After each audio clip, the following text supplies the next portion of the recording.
All right, excellent. So a little bit about me. So my name is Maciej Włodarczyk. I'm originally from Poland, but I have been living in Finland, I think, for maybe 18, 19 years now. Can't remember anymore how long exactly. And I have a kind of a long history in the IT business, so close to 20 years in the IT business. And over half of this I spent with security and privacy. I have some industry standard certificates, as you can see, that's just some of them. At the moment, I'm information security officer at Sanoma, but before that, I have kept kind of a head of security management position in IT-tiedekunta and kind of various other positions related to security and privacy. If you have any questions or anything about my background, feel free to ask at any time. So this should be kind of this should benefit you. So I'm kind of happy to break or interrupt the lecture anytime and discuss the topics that you find interesting. In case there is no questions, I will just follow with the slides. So feel free to make it the best experience that you can have out of this lecture. And I'm happy to share all of the experiences that I have, of course, with you freely. So the topic of today, the one that I've prepared, is that we talk a little bit about the case GDPR and its kind of practical implications. So as you kind of probably have heard, the GDPR is the regulation that came into 2016 when it was actually kind of conceived and final version was approved. But then it was 2018 when it was actually required by all of the companies. And just out of the curiosity, and I think we can probably use chat for this. So what's your kind of understanding of the GDPR? How familiar you are in general with this? And kind of not at all. Do you have some basic understandings, or are you already an expert? Let's see if I can see some answers in your chat.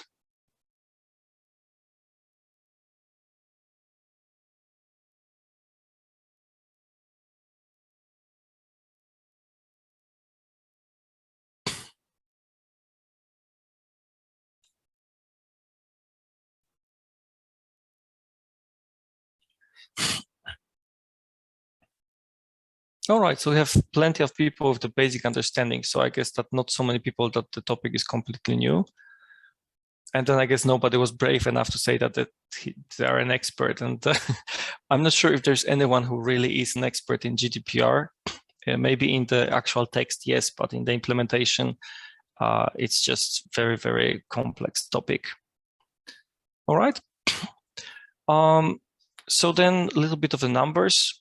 So of course, what kind of caught the attention in the GDPR was the kind of the penalties and the timelines that it introduced, because most of the principles that are related to the personal data protection in the GDPR were actually not new. So there was a former directive that had kind of a similar provisions, and there were lots of other regulations kind of scattered across the countries.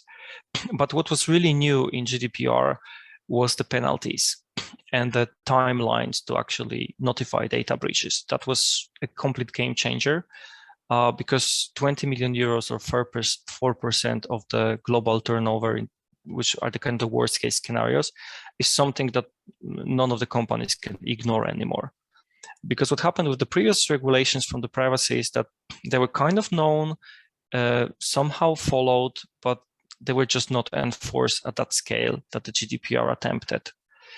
So this is basically what caused this publicity for the GDPR. It's the penalty and how quickly you need to react.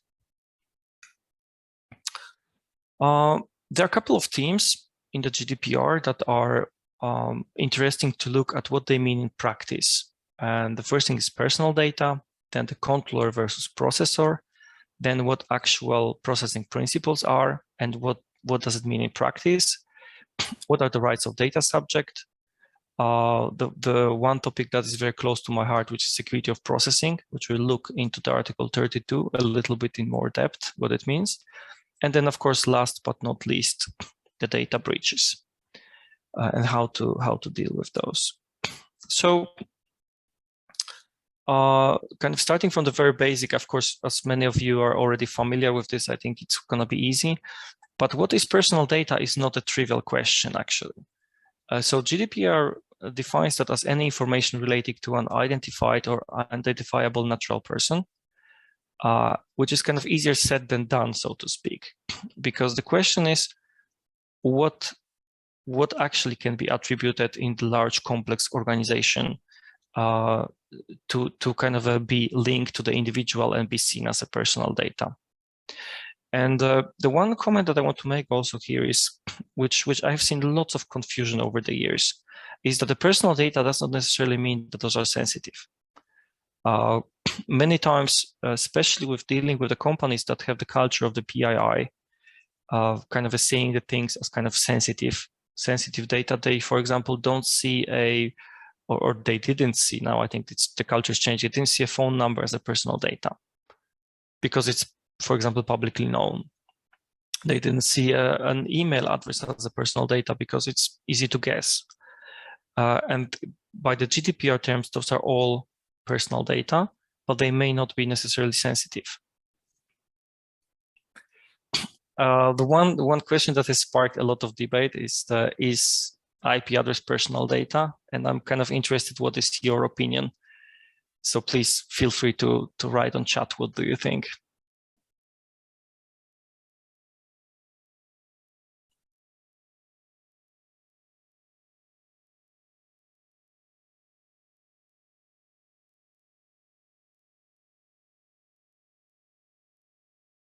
Yeah, we have at least one brave answer, so thank you, Marika. Yeah, exactly. So I think that we have a really aware audience today. So sometimes it can be, sometimes it's not. It kind of depends whether it can be linked to an individual or not. So sometimes we have an IP that is representing a server or a kind of device, and that is then not the personal data. And sometimes we have the IP that identifies the user quite uniquely, and in that case, of course, that's a personal data. But what about the practical challenges? So when we have the organization that has been working for many years and has lots of legacy, it is extremely difficult to fully understand what personal data organization is processing. It's just an enormous task because this can be everywhere, starting from stuff that we have in email, in SharePoint, in different kind of shared drives, in local files, in plethora of applications, in various support systems, in HR systems, in travel claim systems, and all of the kind of integrations in between that we have in the middle. So it's really kind of a comprehensive task to do. And also there's lots of hidden, so-called hidden personal data. So for example, we have logs. And in many applications, especially applications that have been implemented before GDPR came into force, there's plenty of personal data in the logs. And kind of finding that and sanitizing that is not an easy task. And sometimes there is no easy way of removing the personal data from logs, because if you think about that, we have applications that actually use logs for certain troubleshooting. If you don't have enough information to identify certain things, you will simply not be able to troubleshoot. So it's not kind of it's not black and white in practice, and you always need to search for balance, what to do with this. There's also BI analytics. That's another kind of the analytics, I think, is the elephant in the room in the GDPR world. Because the whole purpose of the BI analytics is to combine data in a kind of a new ways. And sometimes it's not easy to make sure that the privacy is ensured during that process. And again, the last but not least, something that is kind of overused on the daily basis is the test data. So I have seen many cases when the application has been tested using the live data, actual personal data, and that's of course not acceptable. So what to do about those challenges? Well, there is no silver bullet as for most of those security and privacy things, but the awareness training goes a long way.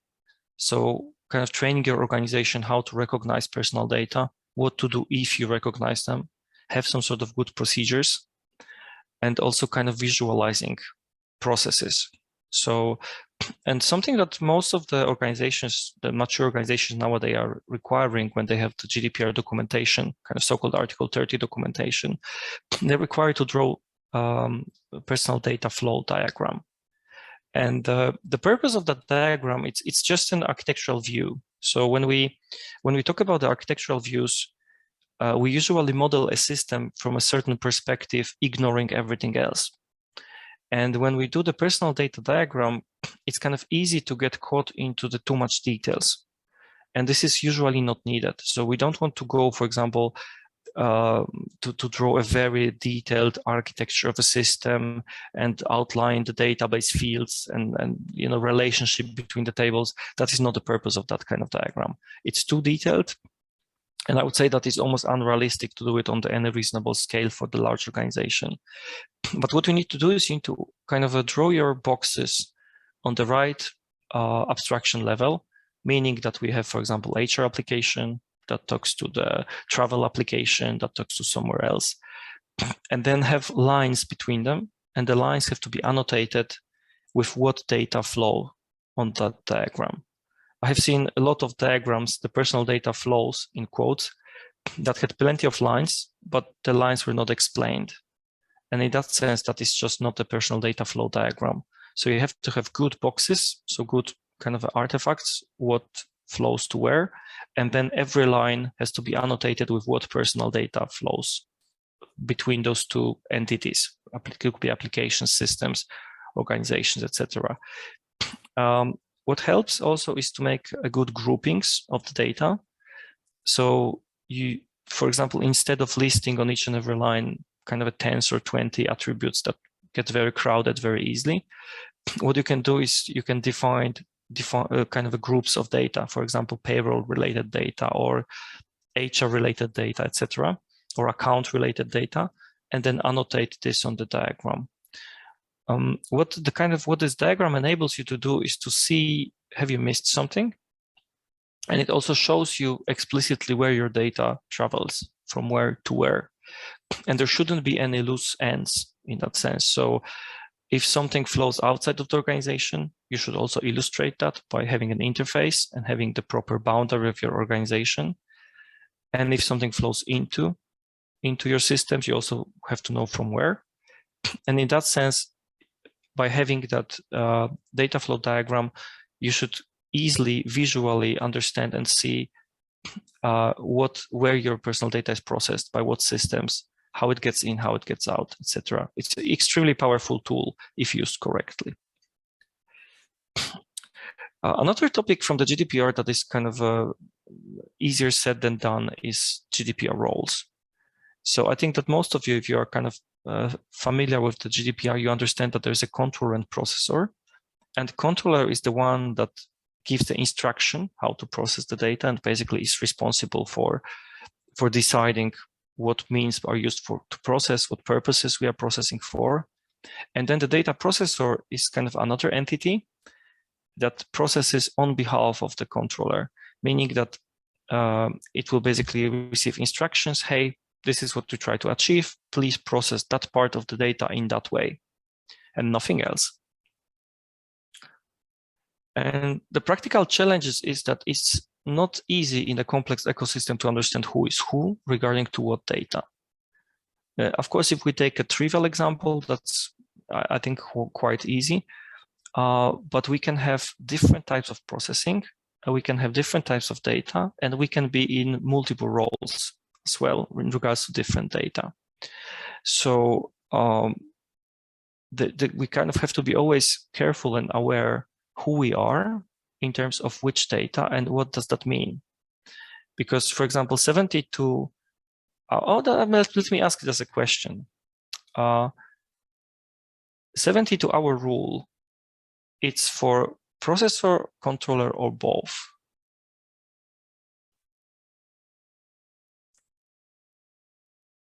So when there's a data breach, you have 72 hours to report it. But is it the same for both controller and processor, or is it different? Any opinions?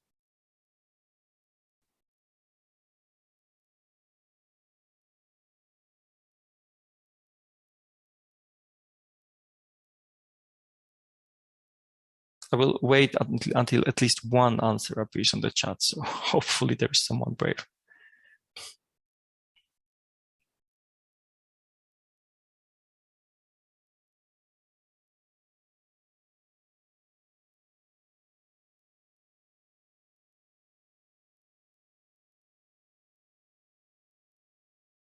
So anyone is willing to risk? Okay, great. We have some answers. And actually it's the controller that has that direct obligation, and the processor has kind of immediately, without undue delay, the processor has to notify controller. So it's not it's very close. They both are responsible and accountable for making sure that the personal data is protected, but it's actually the controller that has 72 hours. And then the processor has to report immediately to the controller without so-called undue delay.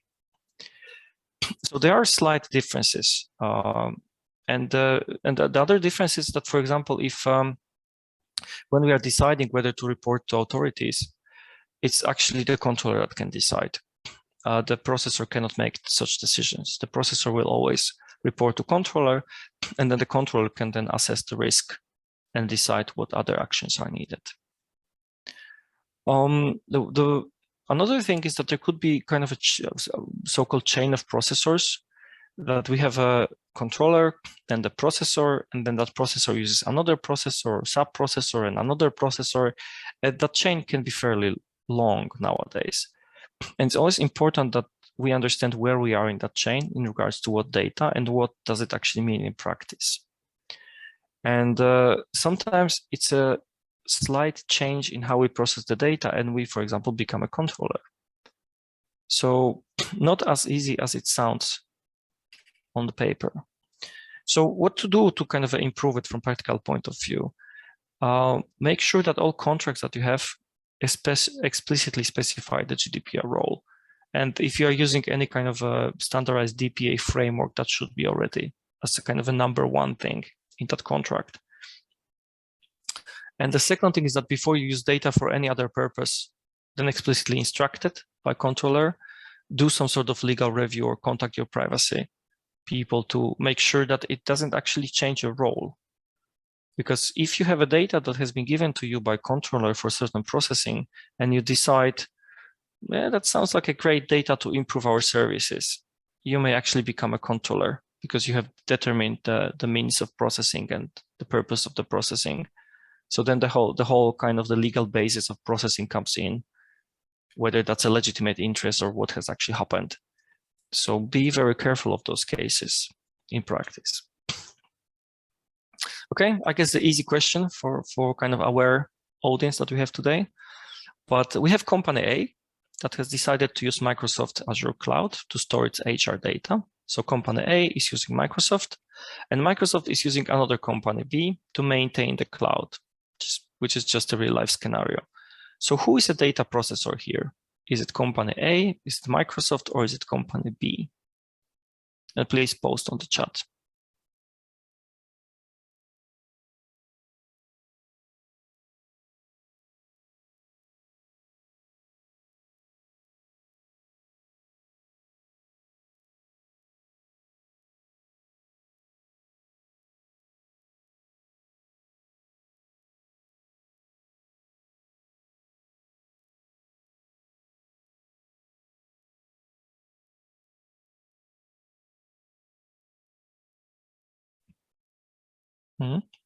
So we have a lot of answers A, and that's actually not correct. So company A is a data controller because the company A is the one that has decided that our data will be processed by another organization. So Microsoft is a processor and the company B are processors, and the company A is the controller. Because the company A is the one that has its own HR data that it controls, but decided to use another company, in this case Microsoft, to actually process that data. And the processing here means storing. So be kind of careful in practice to always understand who is who. Oh, are there any questions? Does it require more explanation? Or is this now clear?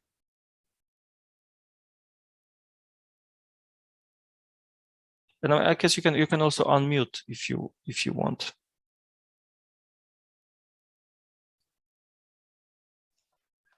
Can the Microsoft outsource its responsibilities, or is there always that the Microsoft is responsibility for the processor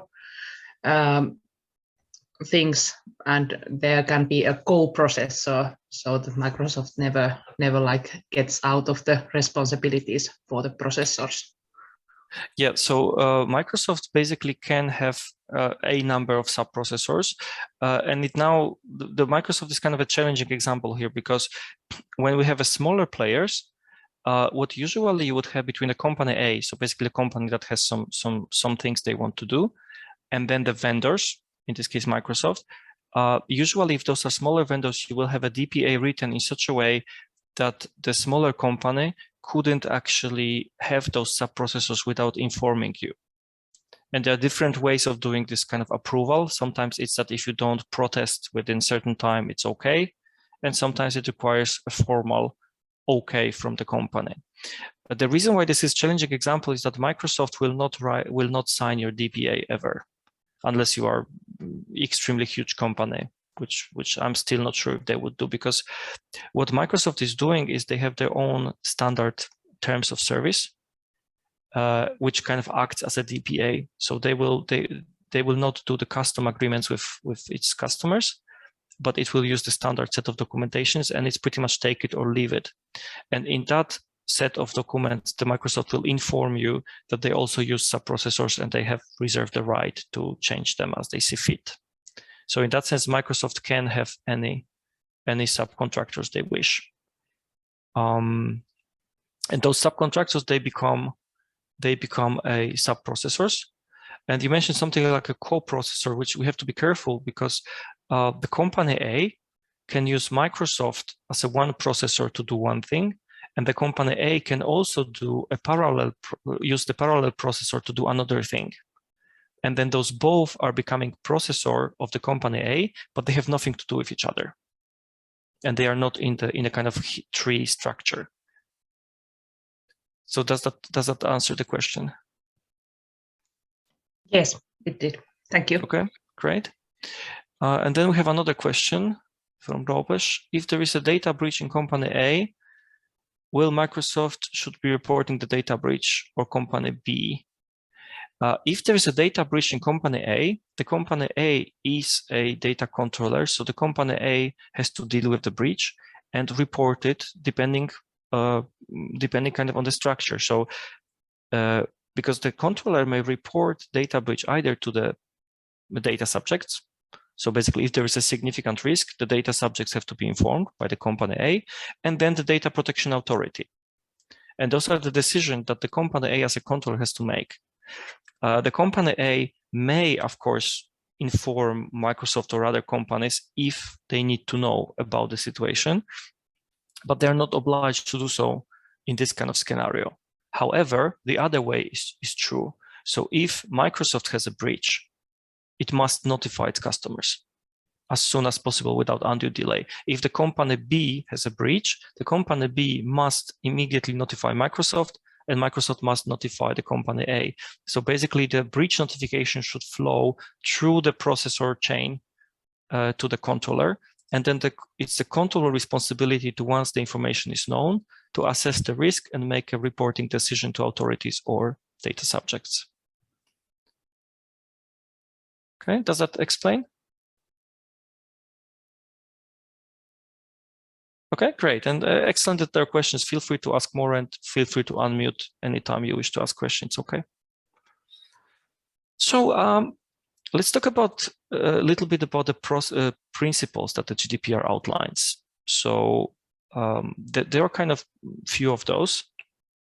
And I think that they are widely discussed in different GDPR trainings, but it's not very kind of often that you see what they mean in practice. So the first principle that we talk is the lawfulness, fairness, and transparency. That means that the data has to be processed lawfully, fairly, and in a transparent manner in relation to the data subject. But what does that actually mean, right? Lawfully, it means that you have a legal basis for processing. There are about 4 of these in GDPR. You can have contract, consent, legitimate interest, etc., right? So for you to process data lawfully, whatever data you're processing, you have to make sure that you can link it to the legal basis. If you cannot link it to the legal basis, it means that you are not processing it lawfully, as simple as that. Fairly and in transparent manner in relationship to data subject. That is actually, there's so much meaning in the fairly processing that we could open it for a long time. But what it roughly means is that when we are processing the data, we have to process it in such a way that we wouldn't cause harm to the data subject. And the harm can be understood in various ways in here. But for example, if we would use it to discriminate against the data subject based on some of the information that wouldn't be fairly processing, right? The transparent manner means that the data subject always has to know or be able to get the information how we are processing data subject's data, so personal data, and for what purposes. So we have to give that information. They will see that in the data subject rights as well. The second, which is also one of the very basics, is the purpose limitation. So when we collect personal data and when we process it, we do it only for the purpose that was explicitly, kind of, let's put it in quote, agreed with the data subject. And we cannot do anything else. And that means that if we, for example, collect data for, I don't know, we have a, let's take something simple. Let's say we are running Netflix, right? So we need users' data, we need users' email, we need credit card information so that we can charge the user and the user can see the streaming content from our platform. So we have a lot of data, but we couldn't use that data to, for example, start a car rental, right? Because we have address, we have email, we have phone, we have credit card, we have all we need. So we could suddenly use that data to offer car rental. We could not do that. That would not be according to GDPR because of the purpose of that the data has been collected. And then we have the data minimization principle, which means that we have to define what is really needed to process that service. So, for example, for Netflix, it would be quite difficult to imagine that religious beliefs would be okay to collect when you create an account at Netflix, right? Then we have the accuracy principle, which is another headache for implementation because it means that we have to have a reasonably up-to-date data. And that depends what you are doing and what kind of service your company is offering, but it can be extremely challenging. So if you, for example, have a subscription service and you, for example, you offer newspapers or news online or whatever kind of articles that people can simply register, very, very often people use some kind of fake emails to do that, fake phone numbers, just to get by, just to get through a registration, actually see the content, and they have no interest in having the proper account on the platform. The thing is that we then don't have a really effective way to contact those users. And that affects us not only for the accuracy principle, but also for the data breaches. So let's imagine that we have credential stuffing attack. Are you familiar with credential stuffing attack? Should I explain what that is? Is there anyone who is not familiar? Please shout or write on chat, so I will explain it if needed, and if not.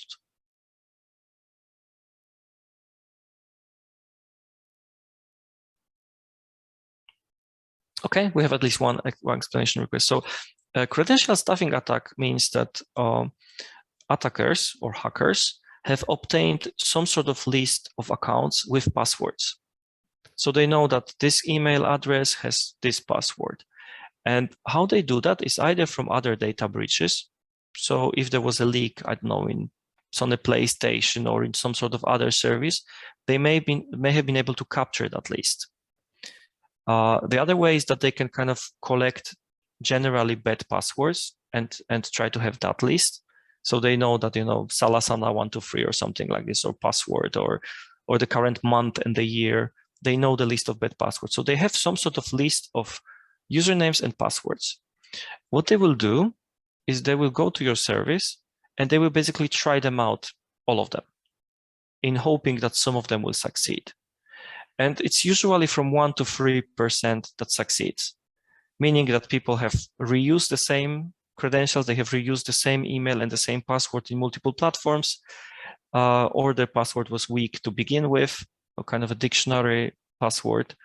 So those succeed, and those credential stuffing attacks, they go all the time. Like as we speak, there are credential stuffing attacks to most of the platforms. And what happens is that once they succeed, you have to do something, because you have a personal data breach, because you have a hacker that has basically signed into your account in unauthorized manner. And you may actually ask, how do we know that it has happened? Because we can see the traffic. So we can see the huge traffic spike in hundreds of thousands or millions of login requests from a pool of IPs. So we know that it's an attacker. It's not matching the basic user behavior. And once we have that breach, we need to actually reset the password usually and contact that individual. And because of the fact that we don't have this accuracy, we don't have that accurate data, we don't have the valid email, we don't have the valid phone number, it's actually impossible for us to contact this person. So in practice, it's not only difficult to have that accurate data, but it's also not easy to fulfill your obligations in the data breaches because of lack of that accurate data. You can, of course, ask the question that at which point we should delete those accounts, but that's yet another challenge. And then another is the storage limitation, which kind of nicely connects. So we shouldn't keep anything for longer than necessary. And that also requires thinking and definition. What is what is enough in a way? If the users didn't use Netflix for 2 years, is that fine? Or is that too long? Right? Not very easy to decide, and not many objective solutions there. Okay, let's talk about 2 more here. So integrity and confidentiality, and that's of course very easy to kind of agree. So integrity means that we cannot have unauthorized modifications to the data, and confidentiality means that we don't reveal anything that should not be revealed to other people, right? So basically, no one could come to your account and just modify it without that being authorized. And then the accountability principle, which is something that has changed the game in a GDPR, meaning that the controller is not only responsible for the security and privacy, but also needs to be able to demonstrate compliance. So you don't only have to do the right thing, but you have to be able to prove that you're doing the right thing. So if you are audited, and if they ask that, hey, are you protecting personal data? Your answer cannot be just sure, but you have to, yes, sure, please have a look at this documentation. Please have a look at this data flow. Please have a look at these controls. Please have a look how we are ensuring the right of data subjects are fulfilled, etc., etc., etc. So we talk already about the challenges, but if we kind of sum up here some examples. So data cannot be used for any other purpose than initially collected. So most of the companies before GDPR have been developing new services based on the existing data. That's just a common practice. Now you have to make sure that this is covered. The prototyping, also challenging topic. Of course, you want to try how the things could work with your data set, but not possible without proper things. Excuse me.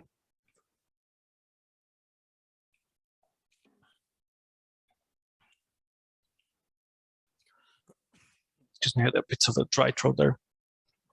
Testing your services, we touched about that as well. So when you want to test your data, you cannot do that with the live data. And the analytics, which is the never-ending discussion. So what can be done for this? Well, you can do some things. And one of these things is to actually have that in your contract. And the clause that you will see more and more in the DPAs and in different agreements is that, for example, the data will be used for further improving and developing the application. So once you have that kind of clause, when you have that kind of purpose defined in your agreement, then it suddenly becomes okay to do. I think that the testing with the real life data is probably never going to be okay, at least not as it looks at the moment. And you should have your kind of artificial or synthetic data generated for that purpose. Okay. Then another challenge with the principle of limitation of processing, that who decides what is truly necessary, right? We gave a simple example, and it was quite easy to tell that to provide a streaming service on Netflix, you don't actually need to know the religious beliefs, but it's not always that black and white. So, and to give you another trivial example, when you create online account, is phone number and email really needed? Is email enough, right? Should it be optional? Is it wrong to ask for it? And these are not cases that you can objectively answer. This can be argued both ways. You can argue that you will need that. You can argue that it's too much. And this is more of a food for thought for you to kind of think, what can you kind of justify?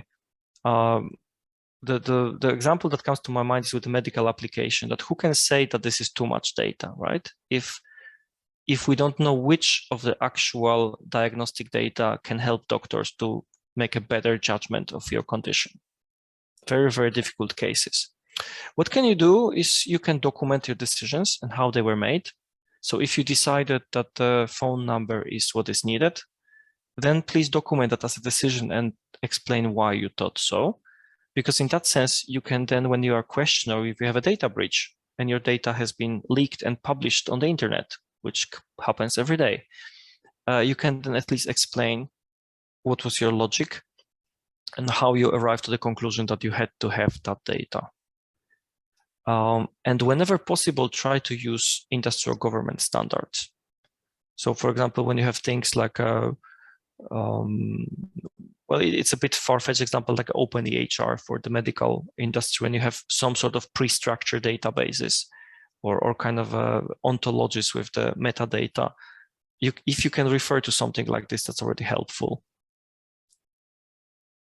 Okay, and then we move on to the other part of the GDPR, which is chapter 3, so rights of data subject. So what the GDPR tried to do is to bring more power to the individuals, because what has started to happen before, and especially with kind of a rise of the advertisement-based giants like Google, Apple, and etc., you became a product, or basically every individual became a product without any control about the personal data whatsoever. So the personal data has been collected at enormous amounts about all of your activities online. It has been traded, it has been sold, it has been basically used to make money off, and you had very little to none control to do anything about it. And the GDPR is trying to change that by giving you rights and by kind of turning the power to the individual back. So that is reflected by the chapter 3, where specific rights are given. Okay, so there's a question, let's see. There are actually 2 questions. So how will the data retention policy came in here, since the company may have such a policy? Yes, of course. So that's an excellent point for kind of a storage limitations. So you always have to define the retention, but for some of the data, the retention will be defined by the regulation.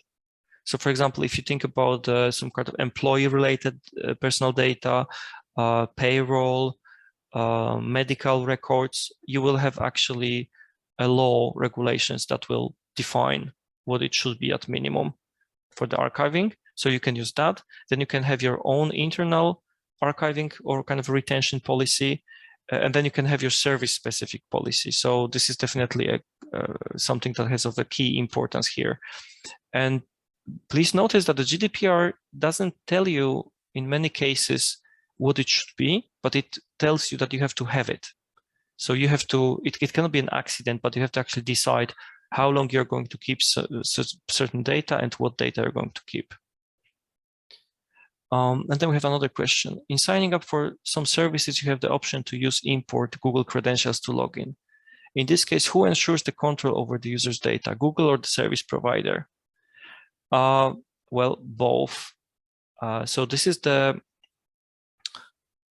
it's actually the example of you being involved in deciding what to do with your data. So you have one service provider that has certain information about you, and then you have another service provider that you want to use, and you want to utilize the personal data that you stored with the first provider to benefit from the services of the other provider, right?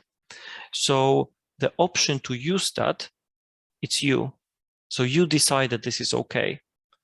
However, once you decide that this, it's the responsibility of those both parties to ensure that the data is properly secured, that all of your rights are fulfilled, and that the transfer of this information is secure. So does that explain?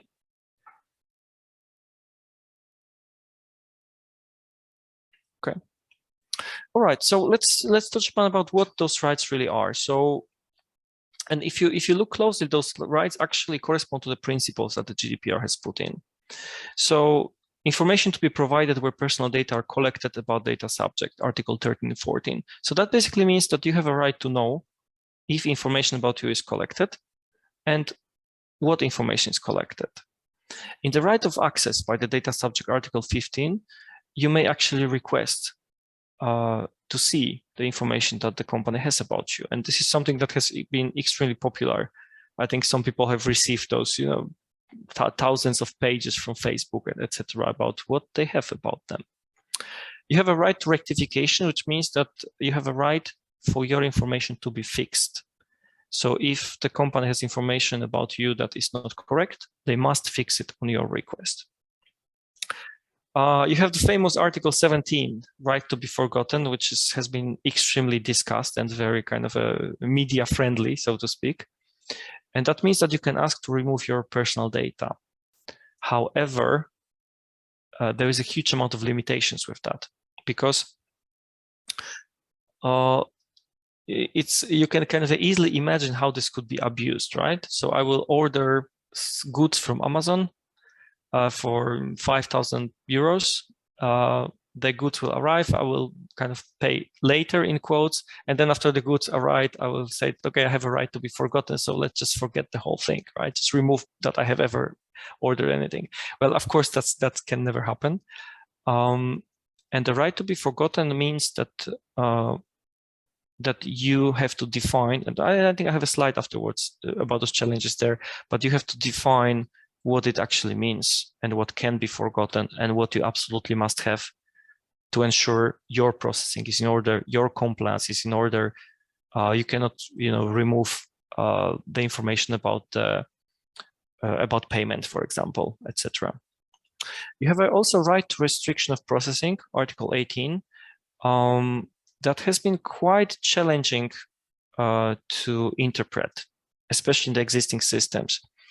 What it actually means is that you will say to the company or the controller that owns your data that, hey, from now on, you cannot process more data anymore. You cannot delete it. It has to be in kind of so-called read-only mode.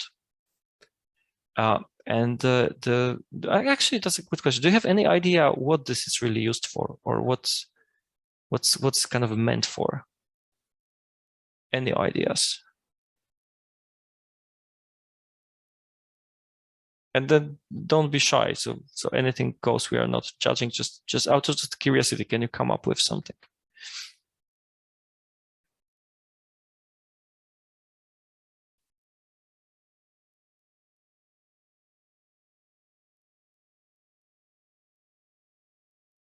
Okay, so I guess that no ideas at this time. This is basically when, imagine the situation that you would come into legal dispute with a controller about your personal data, right? So you couldn't really, if you asked them to erase it, that would be kind of destroying the evidence in that case. But if you put the right restriction of processing, that means that the data stays as is, cannot be modified, cannot be further processed, cannot do more damage, but then will stay there in the read-only mode, as was also to kind of approve and be able to solve the case. Then you have a notification obligation regarding rectification or erasure of personal data, restriction of processing. So that basically means that it's especially when you have a controller and multiple processors. So if the controller fixes something, has to notify all of the processors to fix that as well, and vice versa. So that basically this ensures that if you, for example, let's come back to that example when you had the company A and the Microsoft. So if the company A has to remove something from the HR system, it has to be removed also from the systems of the Microsoft as well, right? Because otherwise you would have places in a chain when either the data would not be removed or the processing would not be restricted, etc. And then we have the right of data portability, which means that they cannot prevent you from taking your data away, which means that you can actually get your data in electronic format. And this also kind of depends on the practical implementation, what is considered reasonable or not. You have the right to object, Article 21, so you can say especially no to direct marketing. And this is something that's very easy to get fined for. If you don't allow on your web page or your system explicit direct marketing, kind of opt out, you will probably get fined. And then the automated individual decision making, including profiling. So this is a tricky article, because it basically, what it tries to prevent is that if there are significant decisions to be made that can affect your rights as a data subject, they cannot be only automated. So there has to be some sort of supervision over this. And the reason is that you are not, so that they are not being discriminated by the algorithm. So imagine that there would be a kind of an automating decision, who can get to the surgery and when. And because of certain parameters in your data set that the algorithm is using, you never get the time to the surgery. And if it's a critical illness, it may result in your death, for example, because the algorithm discriminated you. So that's what it is kind of trying to prevent in a nutshell. Yeah, and then let's talk about a little bit about those challenges related to those rights. I think I've opened to some of those at least, but let's dive in more. So what if data subject requests deleting the data that would cause integrity violation in the database? So I'm not sure how many of you are kind of familiar with database design, but in many cases you have, in a relational database, you have kind of connections between the tables. You have different type of keys. And in order for database to work, there are certain things that must happen and certain things that must be connected. And if removing of that data would cause that database would stop working, this is something that you can never do, right? And I think on the next slide, I have some guidance how to actually address that. How to implement restriction of processing in practice. Again, this is really not easy, and you have to, if you have legacy systems that you do that for, you have to basically do compromises and kind of invent what it means for your system, because systems that have not been designed with this particular attribute in mind, they would simply sometimes require a complete re-architecting to actually really achieve that. So you may want to be a little bit more practical about this and, for example, introduce certain flags and add certain parameters so that the data would not be processed in case this certain flag is there. Then what about the exporting of the personal data? Well, how do we really export all of the data? How do we know all places that the data is located? For example, logs. Can we actually give those logs? Like, imagine that you have personal data of a user in your logs that reveal much more than you would want to. Those logs reveal your different IP addresses, reveals other person's personal data, right? That sounds like a data breach right away. That if you have a person A requesting their own data, and you will give it including the person's B personal data, well, you have a data breach at your hands. You have violated the confidentiality of the other person, right?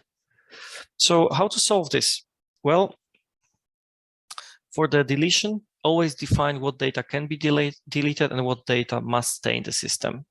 And the reasons could be either your legal obligations, your archiving obligations, or ensuring the system integrity. You cannot break the system by the data subject request. That simply is not an option.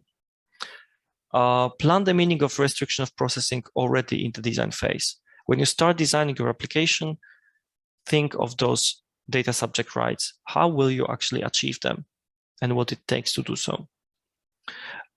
Make sure to document all locations where personal data might be located in your applications or systems or organizations, so that when the time comes and when you need to actually fetch it, you know where to go and how to actually do it. And then last but not least, sanitize the data that is exported to protect your organization, other individuals. So if you would be exporting a chat application, right? You have to be very careful what you tell about other people, and do you actually remove the name of the other persons involved. Okay, and now let's go to my favorite topic of GDPR. Of course, I have I work with security daily, even though privacy, it seems like it's quite close to my heart as well. But security is something that I focus most of my time. So in GDPR, we find the Article 32, security of processing. And that is kind of a little piece of text that I have quoted here. And let's try to read it together, because if you read it and you try to implement it, there are several questions that you need to find the answers for. So, taking into account the state of art, the cost of implementation, and the nature, scope, context, and purpose of processing, as well as the risk, good point, of varying likelihood and severity for the rights and freedoms of natural persons, the controller and the processor shall implement appropriate technical and organizational measures, blah, blah, blah, blah, blah. And the rest is just the techniques that you can use. So if you kind of, it's a great sentence and it's very true.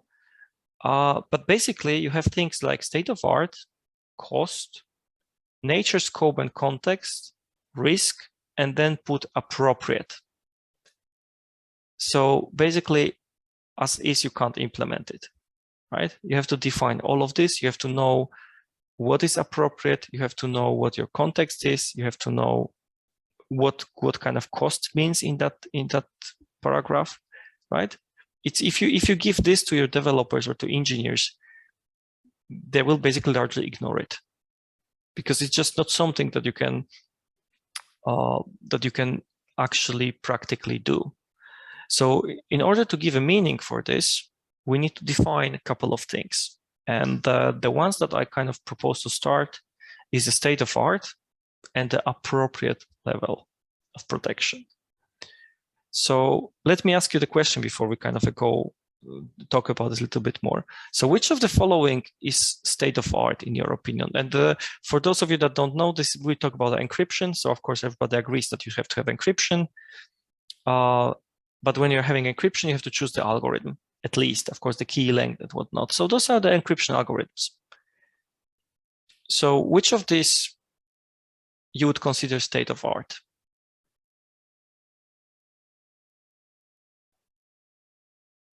So please answer in the chat or speak up if you feel like.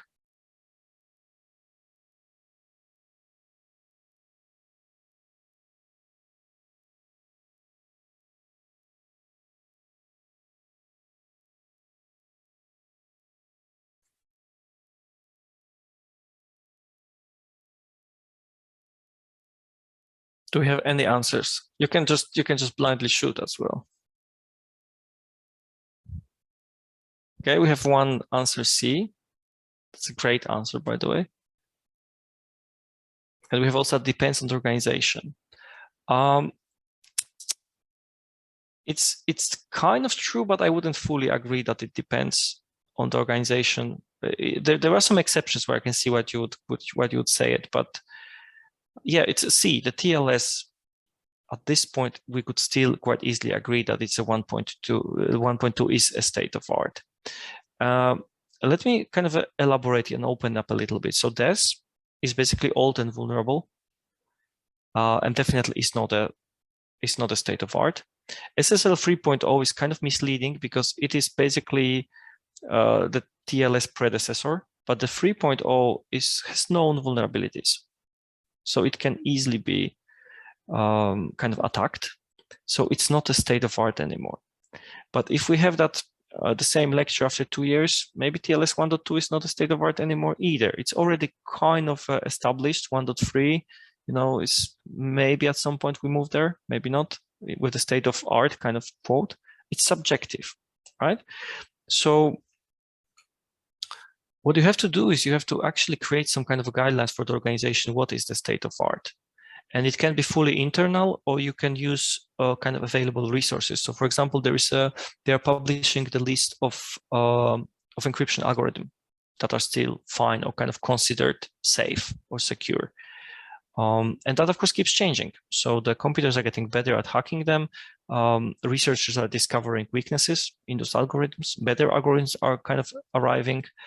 If you are in kind of military things, then the quantum algorithms become your concern. This is maybe not something for the mainstream business yet. We have maybe 5 to 10 years to go still.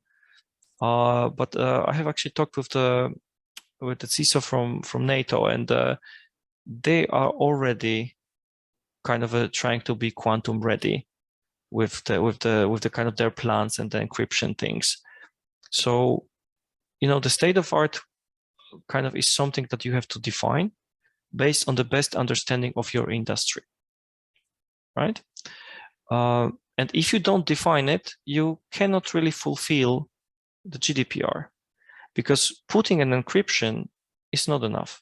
If you put a DES encryption in the modern system, you will be basically fined like you wouldn't have any, pretty much, because it's just not adequate. It's not appropriate for the purpose of protecting personal data. And the challenge is also that you have to kind of monitor how that state of art is changing, because, like we said, it will be different in coming years. And then how to kind of answer the rest of the questions. So if we go back a little bit, so we have talked about the state of art. We have talked a little bit about what appropriate means, but there is a cost, nature, scope, context, purposes, and risk. And all of this, I think, is answered by the proper risk analyzer, risk management. So when you threat model your processes,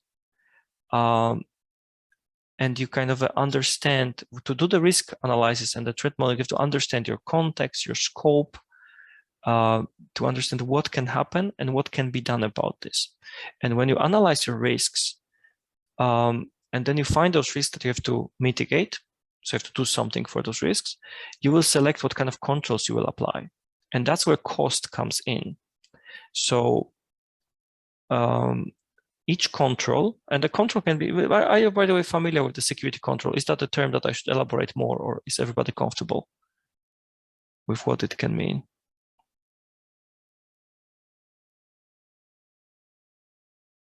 So if you want me to explain, please. Okay, yes. So I have a question to elaborate. So security control is anything that you do to actually minimize the risk or kind of lower the risk. So security control could be installing an antivirus, but a security control could be writing an instruction that you have, for example, risk that people use weak passwords, right? So you recognize people in the organization use weak passwords that can lead to credential stuffing attacks that we talk being successful, or the brute force attack being successful. So we have to do something about that risk. We have to minimize this. Well, what options do we have? Well, we can introduce kind of administrative control, which means that our control will be that we will publish an awareness article. So in our intranet, in our organization, we're going to write that, hey, did you know that the weak passwords are dangerous? These are the examples of the weak passwords. Please don't use them. That's the one example of security control. But for the same risk, we may have different security control. We may have a technical security control. We may go to our AD, so Active Directory, if we are using such a setup, settings, and we may actually forbid to use those passwords. So we say that these are the rules. If you want to make a password, it has to be that length, it has to have that characters, and it cannot be any of these, right? So now we introduced a technical security control for the same risk. And you can have kind of a multiple controls. You can have another control would be to, for example, have some sort of password manager application that would then kind of generate passwords for people. That would be another technical control. So you can see that you can have multiple controls, and each of these controls have a cost, right? In this case, the article being the lowest cost, the ID configuration being slightly higher cost, and then some third-party application being probably the highest cost in this case. And what you can do is you can think which of this is, you can of course use them all, but which of this is appropriate and how much we are willing to pay to lower that risk. And that is the that is the proper risk management. And once you do that, you start to address those topics that the GDPR Article 32 actually talks about.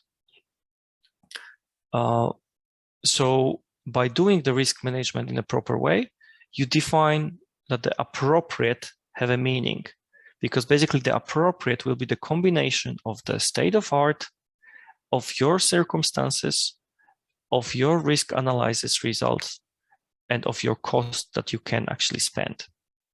So let's take some example. If we are implementing a library application, right? So you can borrow some books online.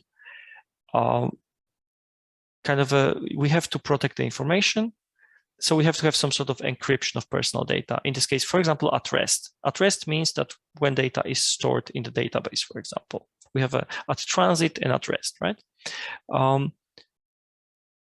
Would the kind of a quantum preventive algorithm be appropriate in this case? That would cost 10,000. Let's just stupid example, 10,000 euros. It's extremely cheap for that kind of thing, but let's say 10,000 euros, and your entire budget of your project is 5,000, right? It's not appropriate. It just doesn't make any sense in this context, right? However, the DES would also be not appropriate because it's simply too weak of an algorithm. It doesn't protect from anything. So when choosing the appropriate, you have to find the balance between all of those elements that GDPR talks about. Okay, let's look at this rest of this definition. So we have also pseudonymization encryption. So pseudonymization means that we actually detach the data from the individuals, but in such a way that we can get it back. So what it means is that if I have a list of users that like ice creams, I can actually now substitute those names with, for example, IDs. And I know that user 12 likes ice creams, user 13 doesn't like ice creams, etc. But then I have another list that tells me which name is which number, right? So if the attackers would only have the list with IDs, they will not know who actually likes ice creams and who doesn't, because they only know numbers. But if they correlate that to the other list, then they can do it. So basically that split is called pseudonymization. So you can work with the pseudonymized data, but then if needed, you can collect it back or connect it back. And this is an excellent technique for logs, because in logs, you usually actually need that correlation back. So if you pseudonymize data and kind of use the artificial IDs for logging the activities, that's a great technique, because then log itself using pseudonymization, so using that kind of protection of personal data. Okay, then we have the ability to ensure the ongoing confidentiality, integrity, availability, and resilience. That basically means do the security in reality. Those are just the CIA, the confidentiality, integrity, availability. Those are just the kind of properties of what we call security. So we can kind of quickly elaborate again. Confidentiality, you cannot reveal any information, so no disclosures. Integrity, no alterations to the data. Availability, no denial of service. So the data is available when it's needed. The one that usually causes difficulties is resilience. Do we have anyone that is able to define the resilience?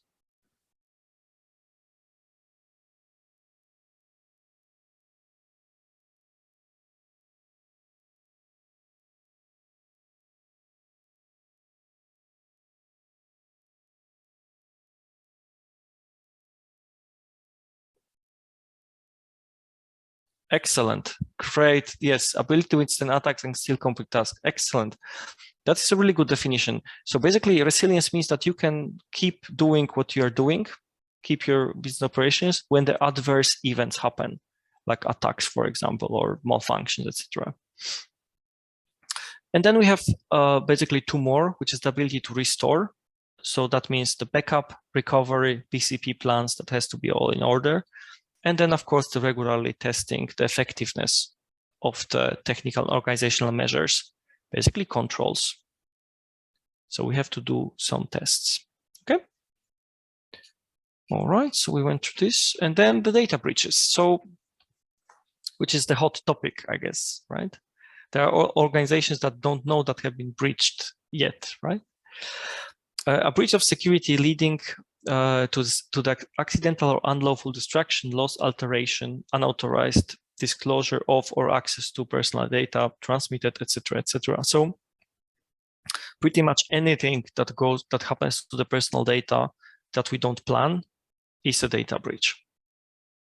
And that sometimes it's not very intuitive at the beginning when you start working with this, because, for example, if you lose, that's maybe an old example because probably not many people use USB sticks anymore. But if you have personal data on the USB stick and you lose that USB stick, it's actually personal data breach. Something you might not necessarily see like this from the intuition only. All right. And then in case of the personal data breach, the controller, we talked about this, shall without undue delay and where feasible not later than 72 hours after having become aware of it, notify personal data breach to the supervisory authority, so DPA. The interesting thing is having become aware of it, right? It's not always so clear that the incident is a data breach. So we may have an incident, we may discover something in our logs, we have some sort of breach, but we may not necessarily understand whether that is an actual personal data breach or not without further investigation. And this is something that you have to kind of internally look in your company. What are the rules and what is the moment that you have become aware of personal data breach? Because the moment that you have become aware, the clock starts ticking. Right? And it's not unusual to have a lead time of a few days or a few hours sometimes, or kind of depends on the incident, before you realize that you have actually a data breach at hand, right?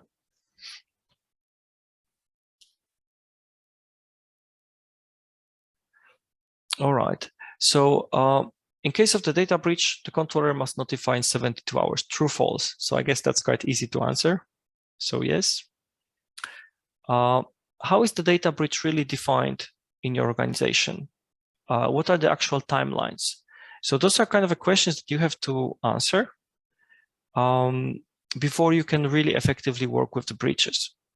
So let me give you an example. Let's use Gmail. That's, I guess, simple.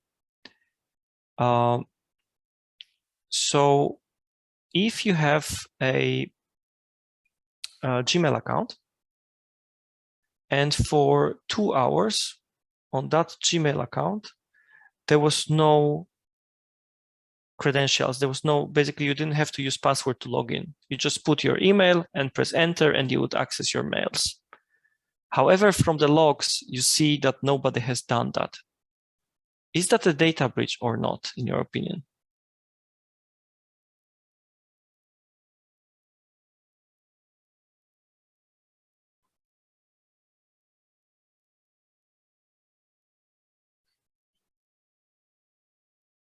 Okay, we have one opinion, no. Any other opinions? Okay, no, but vulnerability, yes. Yeah, it's not easy to answer, and it depends on your organization's definitions, because it may or may not be depending how strict you are. The thing is that if you go to the definition of the data breach, it means that you have to ensure the protection at all times. And if you haven't ensured it at all times, then it's basically a data breach. But then from the practical point of view, if nobody has actually accessed it and you can prove it, that can be seen just an incident and not as a data breach. So it's kind of a not not an easy case always to even define those things. So that was the purpose of my example. And the second thing which we talk is what are the actual timelines? So what does it mean without undue delay? When have we realized we have an incident? When have we realized that we have a data breach? Right? So those are the key things. So again, there's some practical advices. Provide clear definition of the data breach, define internal timeline, create and follow a good data breach management process. In general, and this is more of a generic advice, but it has been also extremely useful when I have been implementing GDPR and rolling this out in the large organization.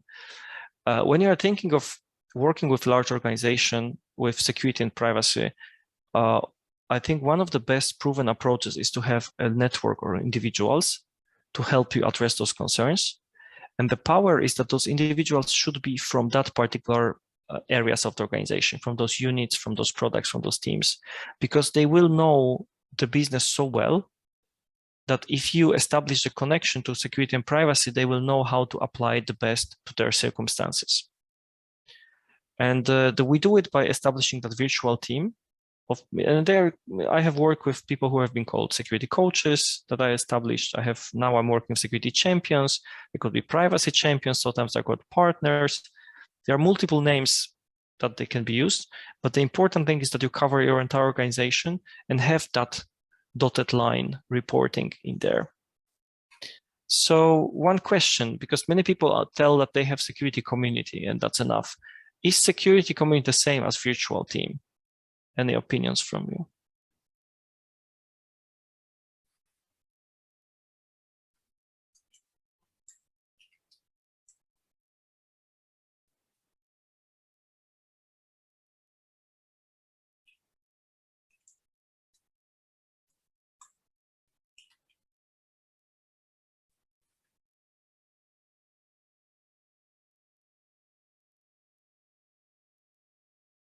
So we have a yes.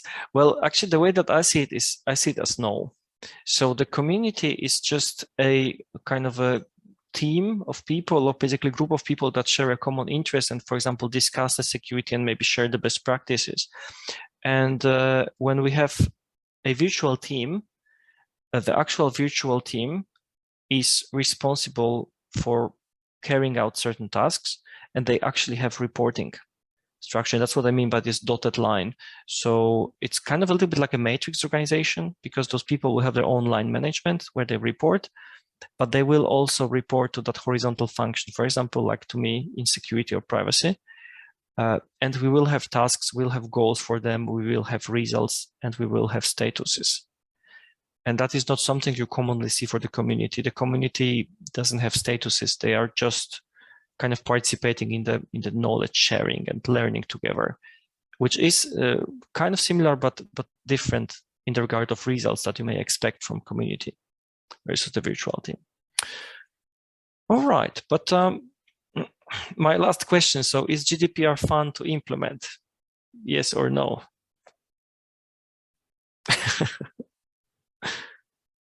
Yeah, I can see some quick answers.